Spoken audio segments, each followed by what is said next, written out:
തിരുപ്പിറവിയുടെ വിശുദ്ധ മഹോത്സവത്തിന്റെ ആഘോഷം വൈകുന്നേരങ്ങളിൽ തന്നെ ആരാധനാലയങ്ങളിൽ ആരംഭിച്ചിരുന്നു. ഗൾഫിലെ എല്ലാ ആരാധനാലയങ്ങളിലും ആയിരക്കണക്കിന് വിശ്വാസികളാണ് ഈ ഉത്സവത്തിൽ പങ്കെടുക്കാനും തിരുകർമ്മങ്ങളിൽ പങ്കുചേരാനുമായി എത്തിയത്. വൈകുന്നേരം സന്ധ്യാ നമസ്കാരത്തോടു കൂടിയാണ് ആരാധനാലയങ്ങളിൽ ചടങ്ങുകൾ ആരംഭിച്ചത്. അതിനുശേഷം വിശുദ്ധ കുർബാനയിലും മറ്റു ശുശ്രൂഷകളിലുമൊക്കെ വിശ്വാസികൾ പങ്കെടുത്തു. തീജ്വാല ശുശ്രൂഷകളിലൊക്കെ പങ്കെടുത്തുകൊണ്ട് മനസ്സും ശരീരവും ഒരുപോലെ വിശുദ്ധമാക്കിയാണ് ഈ തിരുപ്പിറവി വിശ്വാസികളൊക്കെ തന്നെ ആഘോഷിക്കുന്നത്. ദുബായ് സെന്റ് തോമസ് കത്തീഡ്രൽ എന്ന് പറയുന്നത് കേരളത്തിന്റെ തന്നെ ഒരു പരിച്ഛേദമെന്ന് നമുക്ക് വിശേഷിപ്പിക്കാൻ കഴിയും. കാരണം കേരളത്തിന്റെ നാനാഭാഗങ്ങളിലുള്ള വിശ്വാസികളാണ് ഈ ദേവാലയത്തിൽ എത്തിച്ചേരുന്നത്. ഏതാണ്ട് ആയിരക്കണക്കിന് വിശ്വാസികളാണ് ഈ ശുശ്രൂഷയിൽ നിന്ന് സംബന്ധിക്കുന്നത്. തുമ്പമൺ ഭദ്രാസനാധിപൻ അഭിമന്യ ഡോക്ടർ എബ്രഹാം സെറാഫി മെത്രാപ്പൊലിത്തയാണ് ഇന്നത്തെ ശുശ്രൂഷകൾക്ക് മുഖ്യ കാർമ്മികത്വം വഹിക്കുന്നത്.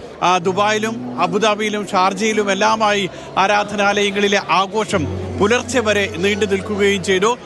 തിരുക്കർമ്മങ്ങൾക്ക് പുരോഹിതർ നേതൃത്വം നൽകി. ആ നേതൃത്വം നൽകിയിട്ടുള്ള പുരോഹിതരൊക്കെ തന്നെ പുതിയൊരു ജീവിതം മനസ്സിനെയും ശരീരത്തിനെയും വിശുദ്ധമാക്കിക്കൊണ്ട് വിശാലമായ ഒരു ലോകം, വിശാലമായ കാഴ്ചപ്പാടോടുകൂടി പുതിയ കാലത്തിലേക്ക് കടക്കുക എന്നുള്ള സന്ദേശമാണ് പുരോഹിതരൊക്കെ തന്നെ നൽകിയത്.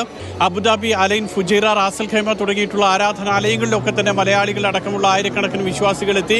ഇത് ഉദുമേത്തയിലെ സെന്റ് തോമസ് ഓർത്തഡോക്സ് കത്തീഡ്രലാണ്. ഇവിടെ വൈകുന്നേരത്തോടുകൂടി ആരാധനാ ചടങ്ങുകൾ ആരംഭിച്ചു. പുലർച്ചെ വരെ ആഘോഷം ഇതുപോലെ പുരോഗമിക്കുകയാണ്. കേരളത്തിലെ എല്ലാ ജില്ലകളിൽ നിന്നുമുള്ള വിശ്വാസികൾ ഈ ആഘോഷങ്ങളിലൊക്കെ പങ്കുചേരുകയും ചെയ്തു.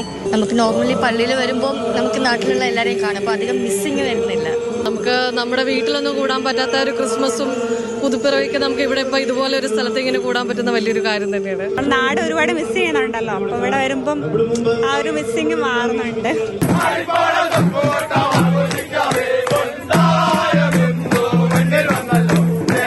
ആരാധനാ ചടങ്ങുകളൊക്കെ കഴിഞ്ഞ് പ്രാർത്ഥനയും കഴിഞ്ഞ് മടങ്ങുന്ന ആളുകൾ പരസ്പരം കേക്കുകളും സമ്മാനങ്ങളും ഒക്കെ നൽകി ഹാപ്പി ക്രിസ്മസ് ആശംസകളൊക്കെ നേർന്നുകൊണ്ടാണ് ഭവനങ്ങളിലേക്ക് മടങ്ങുന്നത്. ഈ ഒരു ദിവസം നൽകുന്ന വിശുദ്ധി അത് ഈ ആയുസ് മുഴുവൻ നീണ്ടു നിൽക്കട്ടെ എന്നുള്ള പ്രാർത്ഥനയാണ് ഓരോ വിശ്വാസിക്കും ഉള്ളത്.